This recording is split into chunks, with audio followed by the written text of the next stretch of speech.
It was a quiet Tuesday morning in a small neighborhood of Montgomery, Alabama.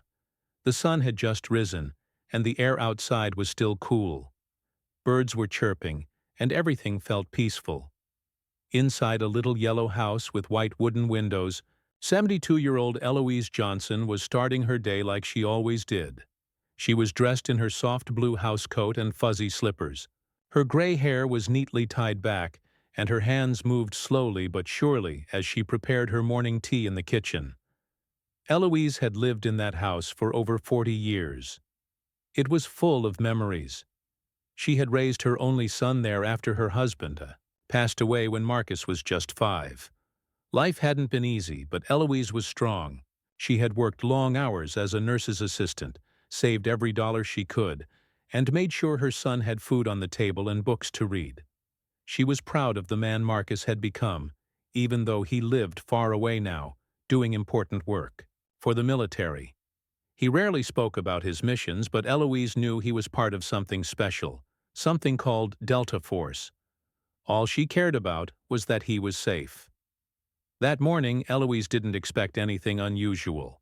She had just placed her tea bag into her favorite mug, one with the words, "Best Mom Ever," written in red, when she heard a loud, harsh knock on the door. It wasn't a polite knock. It was fast, angry, and demanding. Bang, bang, bang! Startled, Eloise walked carefully to the front door. Her knees ached sometimes, so she didn't move quickly. As she reached for the doorknob, she called out, "Who is it?" But before she could finish her sentence, the door burst open with a loud crash. 2 uniformed police officers stormed in, guns drawn, shouting orders. "Get down! Hands where? We can see them!" Eloise froze. Her eyes widened with fear. She was trembling, holding on to the edge of a chair to keep herself from falling. What are you doing?" she asked, her voice shaking. "This is my house." But the officers weren't listening. One of them grabbed her arm roughly, pulling her forward. The other knocked over a table as he rushed in. Papers flew, and a glass shattered on the floor. Eloise cried out, "Please, I'm an old woman. What's going on?" Instead of stopping, one officer yelled, "She's resisting!" The next moment, Eloise was pushed hard against the wall. Her head bumped the corner of a picture frame, and she cried out in pain. One officer twisted her arms behind her back and snapped cold metal handcuffs around her thin wrists. She gasped. Her shoulders hurt. Her hands were going numb. They forced her down onto her knees, right in the middle of her living room. The rug beneath her was old and soft, but nothing could protect her from the humiliation and pain she felt. "This is a mistake," she tried to say again. "You've got the wrong house," but her words didn't seem to matter. One of the officers was busy speaking into his radio. The other began searching the house, opening drawers and closets, pushing things around like they were hunting for something important. Eloise sat helplessly on the floor, confused and terrified. Her heart was pounding. She had never been in trouble with the law, not even once. She had always been the kind of person who followed rules, who helped others. Now she was being treated like a criminal in her own home. After what felt like a long time, maybe 20 or 30 minutes, the officer with the radio walked back over. He was no longer yelling. In fact, his voice was quieter now, almost embarrassed. We might have made a mistake," he muttered. "Might have?" Eloise repeated, tears streaming down her face. "You broke into my house. You hurt me." The officer avoided her eyes. "There was a report. A drug operation. The house description matched?" "Matched?" she said again in disbelief. "I've lived here for 40 years. I'm a retired nurse. Look around you. Does this look like a drug house?" The officers didn't answer. They slowly removed the handcuffs. Eloise's wrists were red and swollen. She winced as the cold air touched her skin. Her arms were sore, and her back ached from being pushed around. One officer looked around the room, now a mess. A photo of Marcus in his military uniform had fallen off the wall. The small table by the door was broken. Her cup of tea still sat, untouched in the kitchen, now cold. "We'll report this to the department," one officer said awkwardly. Eloise stared at him, her eyes filled with pain and disbelief. "You'll report it?" she whispered. "You came into my home. You didn't knock properly. You didn't ask me a thing. You didn't care that I'm a woman, or a senior, or that I was scared. You hurt me, then left me like trash on the floor." Neither officer said a word. Then, without offering help or apology, they turned and walked out. The door closed behind them with a thud. Eloise was left in silence. She slowly pushed herself up using the arm of her couch. Her body shook from the effort. She looked around at the broken pieces of her peaceful morning. She could still hear the echo of their boots on her hardwood floor. Her hands still trembled from shock. She sat down slowly, letting out a deep breath. Her chest felt tight, her heart heavy. For a few minutes, she just sat there, staring at nothing, trying to understand what had just happened. This was her home, her safe place. And in just minutes, it had become a scene of pain and fear. She looked over at the photo of Marcus again. It lay face down on the ground. She picked it up carefully, her fingers brushing against the frame. Marcus was smiling in the photo, dressed in full Delta Force gear. His eyes were sharp, focused, strong. She remembered when he had given her that picture. He had said, "Mama, no matter how far I am, I'm always just one call away." Eloise held the picture to her chest. Then she reached for the phone. Her fingers moved slowly, but with purpose. She pressed the number that Marcus had told her to, use only in case of emergency. It was a private number, not his usual one. She had never dialed it before. But now, her voice cracked as she whispered to herself, "This is an emergency." The phone rang once, twice, then clicked. "Mama?" came a calm but alert voice from the other end. "Everything okay?" There was a pause. "No, baby," she said softly, trying to stop the tears. "Something happened, and I need you." For a moment there was only silence on the other end. Then, in a voice that was quiet but full of force, Marcus said, "I'm on my way." She didn't need to say more. She didn't have to explain every detail. He could hear it in her voice. The pain, the fear, the injustice. Her son knew something terrible had happened. And though she had tried to sound strong, he could tell that the woman who had always protected him now needed protection herself. Eloise gently placed the phone down. She stood up slowly, even though her knees hurt. She looked out the window. The sky was still blue. The birds were still chirping. But something inside her had changed. She wasn't just a quiet old woman in a little yellow house anymore. She was a mother who had been wronged. And her son, trained, fearless, and deeply loyal, was coming home. And this time, no one would ignore what had been done. Not the neighbors, not the police, not the city, not the country, because sometimes even the smallest voice, backed by the right person, can shake the world.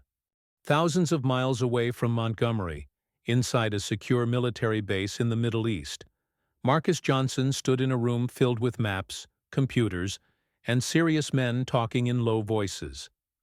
Dressed in black tactical gear with a patch on his shoulder that read Delta, Marcus was one of the top operatives in one of the world's most secret and elite special forces. He had seen danger up close, bombs, bullets, chaos, and he had faced all of it without flinching. But today, his heart beat faster for a reason he couldn't explain. His team had just finished a mission. Dust still clung to his boots, and his rifle was still strapped to his side. He walked into the debrief room, ready to hear the usual breakdown of what had gone right and wrong. But just as he sat down, a soft vibration came from his pocket. He glanced at the screen and froze. "Mama," it said. Marcus stared at the screen. His mother rarely called him while he was deployed. In fact, she never used this number unless it was serious, very serious. He stepped out of the room immediately and pressed the phone to his ear. "Mama?" he said quickly, his voice low and steady. There was a pause. Then, in a quiet voice, he heard his mother say, "No, baby. Something happened. And I need you." It wasn't just the words that sent chills through Marcus. It was the way she said them. Her voice was trembling, trying to stay calm, but he could hear the pain. The same voice that had once read him bedtime stories, sung lullabies, and told him to stand tall no matter what. Now that voice was shaking. "What happened?" Marcus asked sharply, but she didn't go into much detail. She just said, "The police came. They hurt me. They said I resisted, but I didn't. They came into the house. I don't know why." Marcus's jaw tightened. His fingers curled into a fist. For a few seconds he couldn't speak. Rage started to boil inside him, but he pushed it down. That's what he had been trained to do. In war zones, emotions could get you killed. But this wasn't a battlefield. Not yet. This was home. "I'm coming," he said. "Right now." Eloise said nothing more. She didn't ask him to come. She didn't tell him what to do. She didn't have to. She knew her son. He was no longer a scared little boy. He was a man trained to protect others, a man who had kept leaders alive in war zones, who had rescued hostages in the dead of night, who had taken bullets for his country.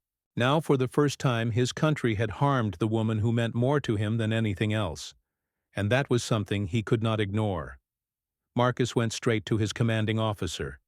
His face was calm, but his eyes were fierce. "Sir, I need emergency leave. My mother was attacked." The officer looked up, understanding immediately. He had worked with Marcus for years. He knew how serious this must be. "I'll approve it," he said without hesitation. "You've earned it. Take the time you need." Within an hour, Marcus was on a military jet, headed back to the United States. He didn't pack much. He didn't tell his team much either. Just that something had happened at home, and he had to fix it. The flight was long, but Marcus didn't sleep. He sat still, thinking, remembering, planning. He remembered the smell of his mother's cooking. He remembered how she used to wrap his school lunches in little notes that said, "I believe in you." He remembered the day he left for basic training and she held his face in her hands and said, "Be a good man, not just a strong one." And now someone had hurt her. When Marcus landed, he changed into civilian clothes but kept his military ID and badge. He rented a car, drove straight to Montgomery, and pulled up in front of the little yellow house where he had grown up. It was just past midnight, but the porch light was on. Eloise opened the door slowly. Her face was tired, but when she saw her son, her eyes filled with tears. He stepped inside and gently hugged her. She didn't say anything at first, just held on to him. His arms wrapped around her like armor, and in that moment she didn't feel so broken anymore. Marcus looked at her face and noticed the bruises. One eye was slightly swollen. Her wrist had a dark purple mark. He didn't ask questions right away. He just sat her down and listened. She told him everything. How they knocked, how they broke the door, how they pushed her, shouted at her, cuffed her, humiliated her. How they didn't listen. How they realized they had made a mistake, but didn't say sorry. How they left her, alone and afraid, like she didn't matter. Marcus didn't interrupt once, but his jaw clenched tighter with every word. He didn't shout. He didn't swear. He just sat very, very still. And when she was done, he said softly, "We're going to fix this, Mama. I promise." The next morning, Marcus went to work, not with weapons or soldiers, but with focus and planning. He started by examining the damage in the house. He took photos of the bruises on Eloise's arms. He asked if she had been to the doctor yet. When she said no, he took her himself and made sure everything was recorded properly. Every injury, no matter how small, was documented. Then he began asking questions. He visited neighbors and found two who had seen the officers break in. One had recorded part of it on their phone. Another had seen the police car drive off in a hurry. Marcus collected statements quietly, politely, but firmly. People trusted him. There was something about the way he spoke, calm but clear, that made them feel safe. Marcus had a friend named Damon, who used to be in the military but now worked as a civil rights lawyer in Atlanta. They hadn't spoken in a while, but when Marcus called and explained what happened, Damon said, "I'll be there tonight." Together they started building a case. Damon filed paperwork to request the officer's body cam footage. Marcus used his military clearance to quietly contact a few people in Washington, people who didn't like bad press, especially when it involved innocent citizens being hurt by law enforcement. Word began to spread, quietly at first. Marcus also called a retired detective he had once saved during a mission overseas. That man gave him tips on how to deal with internal affairs without drawing too much attention. "Don't go loud, not yet," the detective said. "Gather everything. When the time comes, we make it public." Marcus followed that advice. He wasn't interested in revenge. He wasn't going to yell at the police station or start a fight. He wanted justice. That meant doing it the smart way. One afternoon, Marcus walked into the precinct where the two officers worked. He wore his dress uniform, clean and crisp. His military honors gleamed on his chest. Everyone in the building went quiet when he walked in. He didn't raise his voice. He simply said, "I'm here to report the assault of my mother, Eloise Johnson, by officers from this station." He gave them a folder filled with medical records, witness statements, legal papers, and the video footage. Then he looked the captain in the eye and said, "You attacked the wrong woman, and now you're going to face the consequences." He didn't wait for a response. He turned and walked out. From that day on, the story began to grow. Reporters started making calls. Civil rights groups got involved. But Marcus stayed calm through it all. He stayed by his mother's side, made sure she was safe, made sure the house was repaired, made sure she was never alone. At night, he would sit on the porch with her, and they would talk like they used to. Sometimes about childhood memories, sometimes about what might happen next. Once, Eloise looked at him and said, "Baby, I didn't mean to pull you into all this." Marcus smiled gently. "You didn't pull me. I came, and I'd come again. Every time." Eloise looked at him with pride. Despite the pain, despite the fear, she knew something powerful had changed. Her voice had been ignored by those who should have listened. But now, her son, the man she had raised with strength, love, and purpose, was speaking for her. And the world was starting to listen. What the officers didn't know, what the department didn't expect, was that this quiet, elderly black woman had a son like no other. Not just a soldier, not just a hero, but a man who knew how to fight for justice the way it should be done, calmly, clearly, completely. And though the bruises on her skin would fade, the battle Marcus had just begun was only getting started. Marcus sat at the small wooden table in his mother's kitchen, a steaming cup of coffee in front of him. He hadn't slept much since he returned home. His mind was constantly working, trying to figure out how to make sure what happened to his mother never happened again. The kitchen smelled like pancakes and syrup, but there was tension in the air. Eloise tried to act like things were normal. She still wore her usual warm smile when she placed a plate in front of him. But Marcus could see through it. Her eyes still held the fear, the confusion, the hurt. He knew his mother. She was strong, proud, and private. She didn't like to complain. She didn't want pity. But she had been violated in the worst way, inside her own home. And no matter how calm she looked on the outside, Marcus could tell something deep inside her had been shaken. After breakfast, Marcus opened his laptop and went through everything again. Medical records, photos, witness statements, and the short video clip from the neighbor's phone. He had seen the footage at least a dozen times, but each time it made his blood boil. The video showed two large white officers forcing open the door, yelling, grabbing his mother and pushing her. There was no hesitation, no care, just force and aggression.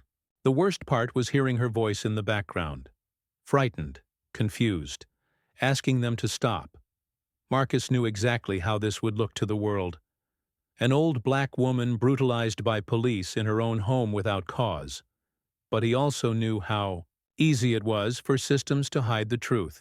There would be excuses. There would be official words like standard procedure, miscommunication, and no misconduct found.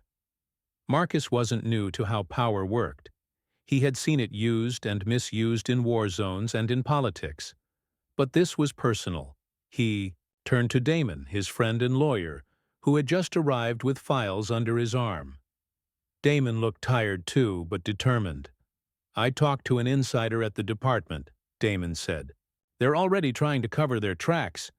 They've marked it as a warrant mix-up. No body cam footage has been released yet." Marcus rubbed his chin. "So they're hoping this just goes away quietly." "Exactly," Damon nodded. "But it won't." Marcus leaned back in his chair and stared at the ceiling. He had trained for combat, for rescue missions, for high-risk operations. But this fight was different. It didn't need bullets. It needed patience, evidence, and the right kind of pressure. And above all, it needed the truth to be louder than the lies. They decided to take the next step. Media. Marcus knew a few reporters from his time in the military, those who had covered operations overseas. He called one of them, a woman named Rachel, who now worked for a major news channel. When Marcus explained what had happened, Rachel went silent for a moment. Then she said, "Send me everything you've got." Within 2 days, a news van was parked outside Eloise's house. A small team of journalists had come to hear her story. At first, Eloise was unsure. She didn't like cameras. She didn't want to become some sad story on TV. But Marcus gently held her hand and said, "Mama, this isn't just about you anymore. If you speak up, you're speaking for every other person this has happened to. People who didn't have a son to help them." So she agreed. The interview was quiet and respectful. Eloise spoke slowly, carefully, her voice shaking sometimes. She described the fear, the pain, and the disbelief she felt when those officers stormed into her home. She described how they didn't listen, how they treated her like a criminal, how they left without apology. Tears ran down her cheeks, but she wiped them away with dignity. That evening, the story aired on the 6 o'clock news. The title read, "Elderly Woman Mistakenly Attacked by Police Speaks Out. Son, a Delta Force operator, demands justice." The segment was powerful. Social. Media picked it up quickly. Within hours, thousands of people were sharing her story, offering support and demanding answers. Marcus watched the reactions closely. He read every comment. Some made him smile. People praising Eloise's bravery. People sharing their own stories of mistreatment. But others made him frown. Some people doubting her story, accusing her of exaggerating, saying things like, "She must have done something." Marcus had expected that. Racism and ignorance didn't disappear overnight. The next day, pressure began to build on the Montgomery Police Department. Reporters showed up at their office. The chief gave a short statement, calling the incident regrettable and promising an internal investigation. But he didn't mention Eloise's name. He didn't offer an apology. He didn't admit fault. Marcus saw right through it. He knew they were buying time, hoping the storm would pass. But Marcus wasn't going to let that happen. He and Damon filed a formal complaint with the state's attorney general. They contacted civil rights organizations, including the NAACP and the ACLU. Marcus also began working with a nonprofit group that helped victims of police violence tell their stories, through film and public events. Soon, the case began gaining national attention. Eloise was invited to speak at a local town hall. She hesitated at first, but Marcus told her, "Every time you speak, Mama, someone out there who's hurting feels less alone." At the event, people packed into the room. Old and young, black and white, veterans, teachers, activists. When Eloise walked onto the small stage, people stood up and clapped. She was nervous, but her voice carried strength. "I never thought I'd be standing in front of so many people," she said. "I'm just a mother, a neighbor, a woman who loves her community. I never wanted trouble, but trouble came to my door. It came wearing a badge." The crowd listened silently. Some cried, some held hands, some nodded as if they had lived the same experience. Marcus stood in the back, watching. He had faced enemy fire in deserts and jungles, but nothing filled him with more pride than seeing his mother stand tall, even after everything. Back at home, the two officers who had hurt Eloise were placed on administrative leave.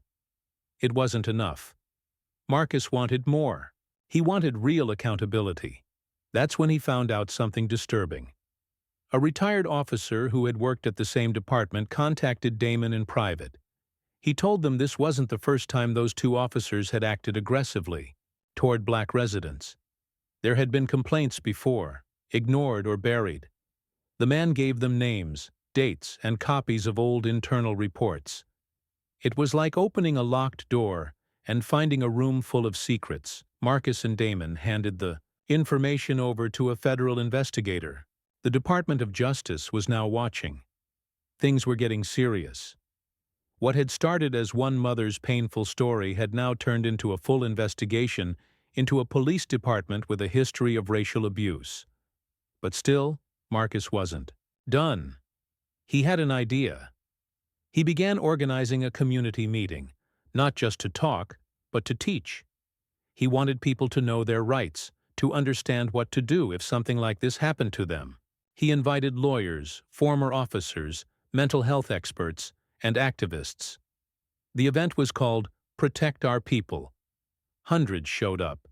They shared stories, asked questions, and supported each other.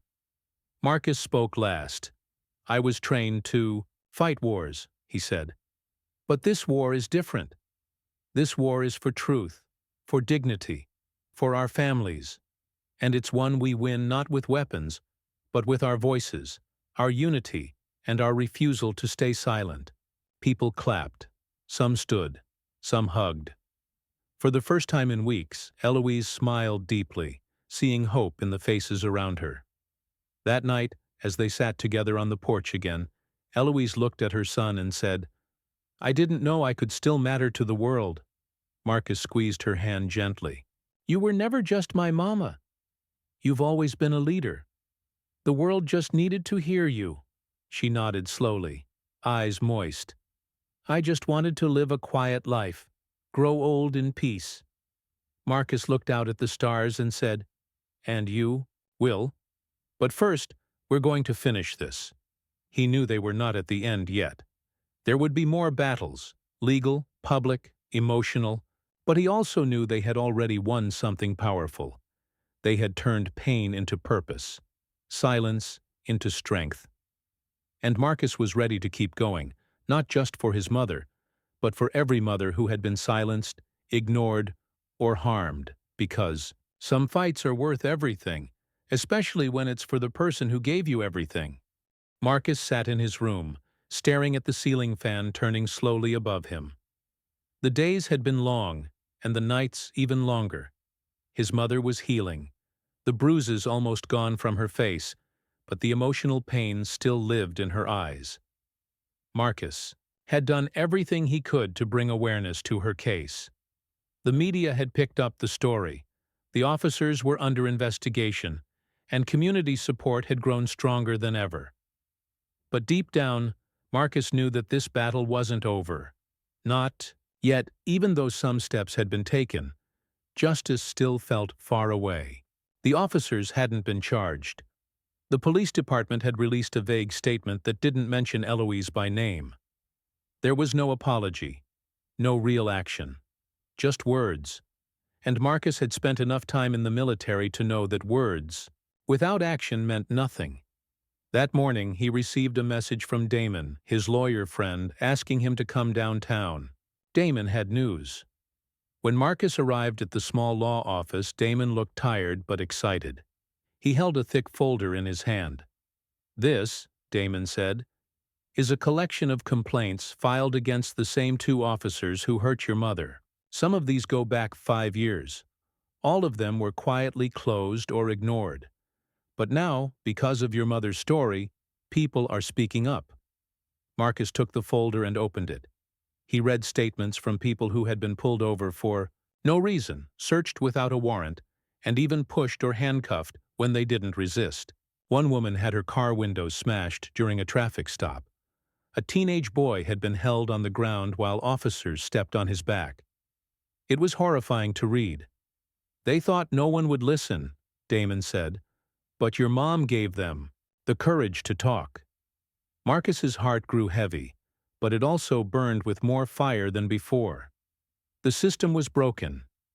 People had been hurt for years, and nothing had changed. Until now. He knew what he had to do. It wasn't just about his mother anymore. It was about all of them. He made calls to several local leaders, pastors, teachers, and activists. He invited them to a private meeting at the community center. That evening, nearly 50 people gathered. They sat in a circle, some holding notebooks, others just watching and listening. Marcus stood in the center, not as a soldier this time, but as a son, a neighbor, a man who had seen enough. "We can't wait for the system to fix itself," he said. "We have to be the ones to push it. We have to stay united. My mother's story opened a door. Now we need to walk through it." The group began planning. They created a task force made up of local residents, lawyers, students, and retired professionals.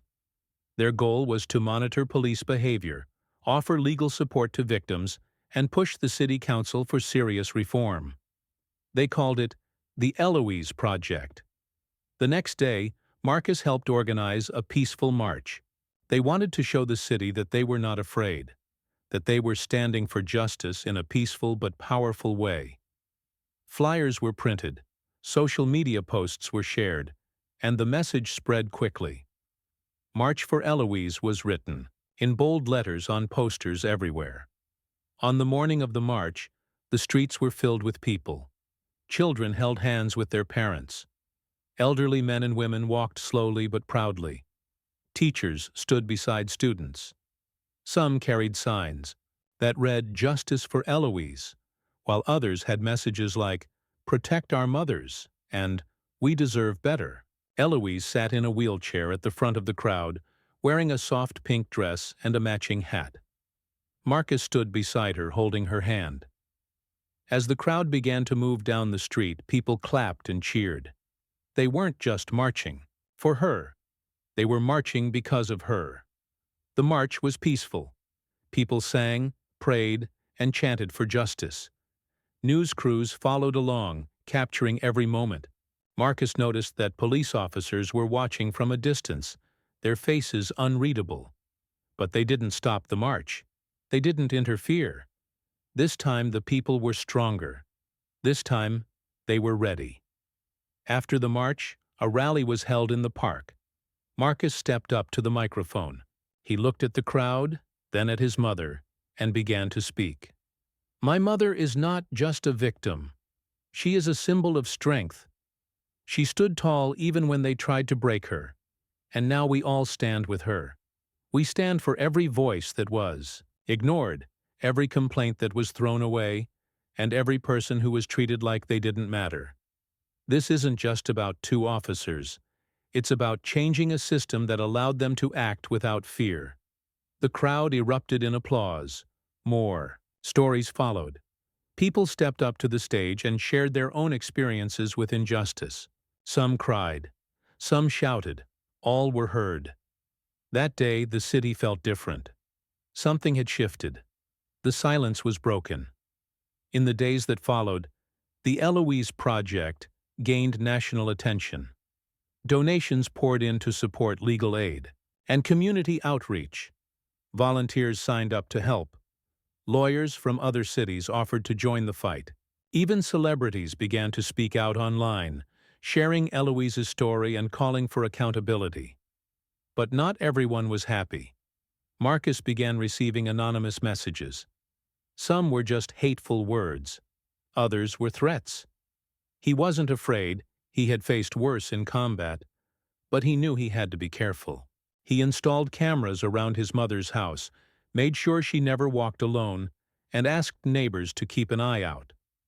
One night, as Marcus drove home from a meeting, he noticed a black SUV following him. It kept its distance, but every turn he made, it followed. He didn't panic. Instead, he drove toward the local police station. As he pulled into the parking lot, the SUV sped off. He told Damon about it the next day. Damon wasn't surprised. "When you challenge power," he said, "power pushes back." Despite the tension, Marcus refused to back down. He appeared in interviews, met with lawmakers, and continued building community support.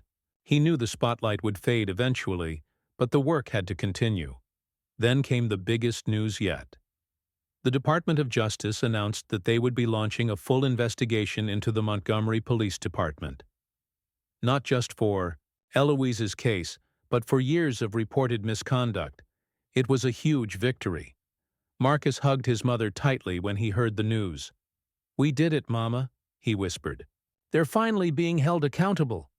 Eloise smiled, tears in her eyes. "You did it, baby. You never stopped fighting." More changes began to happen. The mayor held a public town hall where citizens could ask direct questions to city officials and police leaders. People showed up in large numbers. They spoke openly, without fear, and they demanded answers. Soon after, the two officers involved in Eloise's case were officially charged with assault and misconduct. They were suspended without pay, and a trial date was set. For the first time in a long while, justice didn't feel like a dream. It felt real. Still, Marcus knew that one victory didn't mean the war was over. There were more officers like them, more families with stories like his. But something powerful had begun. People had learned that their voices mattered. Eloise's story was now being taught in local schools as part of a lesson on civil rights. Children learned about the day their city stood together. A mural was painted downtown, a beautiful image of Eloise with her hand raised, surrounded by flowers and faces of all races and ages. One evening, as the sun set behind the mural, Marcus and Eloise stood quietly looking at it. People walked by, some stopping to take pictures, others just to admire it. A little girl tugged at her father's hand and pointed at the mural. "Daddy, who's that lady?" "That's Miss Eloise," he replied. "She's a hero." Eloise's voice was soft. "I never thought I'd be a hero," she said. "You became one the moment you chose to stand," Marcus said, wrapping his arm around her. They stood together, watching as the lights on the mural lit up. It wasn't just paint on a wall, it was a promise, a reminder, a sign that even in the face of injustice, one voice, when joined by many, can change the world. Marcus didn't stop. He kept working, kept speaking, kept protecting his mother and his community. Because he knew that justice isn't just something you wait for, it's something you fight for. And his fight was far from over. The day of the court hearing finally arrived. The two officers who had attacked Eloise were going to face trial. Marcus stood beside his mother outside the courthouse, holding her hand. The sky was clear, but the air felt heavy. Reporters, supporters, and community members filled the sidewalks. Some held signs that read, "Justice for Eloise." Others just stood silently, showing respect. Eloise wore a calm expression, but Marcus could feel her hand trembling slightly in his. Inside the courtroom, everything looked cold and serious. The judge sat high above. The lawyers sat with their papers and laptops, and the two officers sat at a table with their defense attorney. They looked straight ahead, showing no emotion. Marcus didn't expect them to. He wasn't here for their apology. He was here to make sure they were held responsible. When Eloise was called to the witness stand, the room went quiet. She walked slowly, each step strong and steady. She took the oath and sat down, looking directly at the jury. Her voice was clear as she told the story again. How she had been resting at home, how the loud knocking scared her, how the door burst open, and how she was treated like a criminal. She spoke of the pain, the fear, the confusion. She didn't cry. She didn't raise her voice. She just told the truth. The defense lawyer tried to make her look weak, tried to confuse her with questions about what she did or didn't say during the incident. But Eloise stayed calm. She didn't change her story. Her quiet strength filled the courtroom. People watched her with admiration. Even the judge looked moved. Then it was Marcus's turn to speak. As he walked to the stand, memories of war, pain, and loss flashed through his mind, but nothing compared to seeing his mother hurt. He told the court about the phone call he received that night. He described how he found his mother bruised and scared. He talked about his training in Delta Force, about how he had faced enemies across the world, but had never felt the anger and helplessness he felt that day in his mother's living room. He told them, "I wore a uniform to protect my country. But what kind of country lets this happen to its own people inside their homes?" The courtroom was silent. Even the officers looked down. Over the next few days, other witnesses came forward. Neighbors who had seen the incident, people who had filed past complaints, even a retired officer who admitted that problems inside the department had been hidden for years. Each voice added to the story, like puzzle pieces coming together. The prosecution presented all the reports, videos, and evidence. It became clear that this wasn't just about one mistake. It was about a pattern, a dangerous pattern that had been allowed to continue. When the jury went to make their decision, the wait felt like forever. Marcus and Eloise sat in the hallway, surrounded by supporters. Some prayed, others sat quietly. Time moved slowly. Finally, the doors opened and the jury returned. Everyone stood. The foreman of the jury read the verdict. Guilty on multiple charges, including assault and abuse of power. The courtroom burst into a mix of quiet gasps and emotional tears. Eloise closed her eyes and took a deep breath. Marcus squeezed her hand. Justice had spoken. The judge ordered both officers to be taken into custody immediately. Their badges were removed, and they were led away in handcuffs. For the first time, they looked human.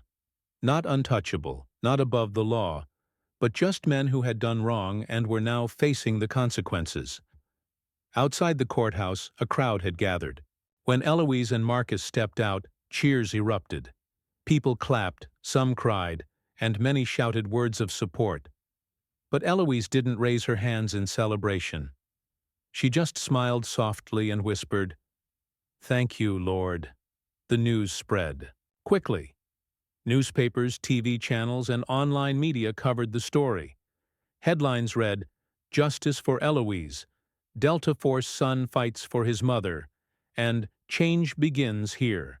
But Marcus knew that a guilty verdict didn't fix everything. It was a victory, yes, but there was still so much work to be done. Too many people had stories like his mother's. Too many systems were still broken, so he didn't stop. He turned the Eloise Project into a national movement. What started in one neighborhood grew into a network of support groups, legal aid centers, and community education programs. Cities across the country began hosting Know Your Rights workshops. Retired military veterans volunteered to help communities deal with fear, trauma, and security. Marcus was invited to speak at universities, conferences, and civil rights rallies. He never saw himself as a public speaker, but his voice carried weight because it came from a place of truth. He always spoke simply, never using fancy words. He talked about honor, about family, about standing up when it would be easier to sit down. Eloise, too, became a symbol of resilience. She started visiting local schools, sharing her story with young students. She reminded them that strength doesn't always come from shouting. It can come from speaking gently and standing firm. One day, a little girl in second grade gave Eloise a drawing. It showed a house, a smiling woman in a pink dress, and words written in crayon, "You are my hero." Eloise cried that day, not from sadness, but from gratitude. She had never asked to be a hero. She had just wanted to live in peace. But somehow, her pain had become a light for others. Years passed, and things began to change. The Montgomery Police Department was forced to restructure. More officers were removed, and new leadership brought real reforms. Body cameras became standard. Racial sensitivity training was made mandatory. An independent review board was formed to investigate complaints fairly. It wasn't perfect, but it was progress. One summer afternoon, Marcus stood in front of a newly built community center. On the wall, in big bold letters, were the words, "The Eloise Center for Justice and Healing."